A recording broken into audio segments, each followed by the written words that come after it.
Hi friends, welcome to Indu's Kitchen. இன்னைக்கு நம்மளோட கிச்சன்ல நம்ம வீட்ல இருக்கிற மூணே பொருளை மட்டுமே வச்சு ஒரு சிம்பிள் டேஸ்டான ஒரு ஸ்வீட் எப்படி செய்யறதுன்னு பார்க்கலாம். இதை செய்யறதுக்கு கடாயில மெஷரிங் கப்ல 1/4 கப் அளவு நெய், 1/2 கப் அளவு கோதுமை மாவு சேர்த்துக்கலாம். ஸ்டவ் லோ டு மீடியம் ஹீட்லயே வச்சுட்டு ஒரு 3 ல இருந்து 4 நிமிஷத்துக்கு இந்த நெய்லயே கோதுமை மாவை நல்லா வறுத்துக்கோங்க. கோதுமை மாவு நல்லா நிறம் மாறி இந்த மாதிரி கொஞ்சம் மெல்ட் ஆகி கிடைக்கும். இந்த மாதிரி வரும்போது மெஷரிங் கப்பில் 1/2 கப் அளவு கோதுமை மாவு எடுத்தோம் இல்லையா, அதே மெஷரிங் கப்பில் 1/2 கப் அளவு நல்லா சூடான தண்ணி சேர்த்துக்கணும்.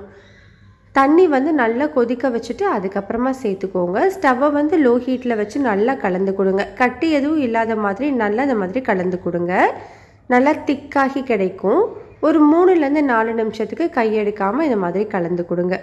இந்த ஸ்டேஜில் இது கூட மெஷரிங் கப்பில் 1/2 கப் அளவு சர்க்கரை சேர்த்துட்டு திரும்பவும் 3 ல இருந்து 4 நிமிஷத்துக்கு நல்லா ஈவனாக மிக்ஸ் பண்ணி கொடுங்க.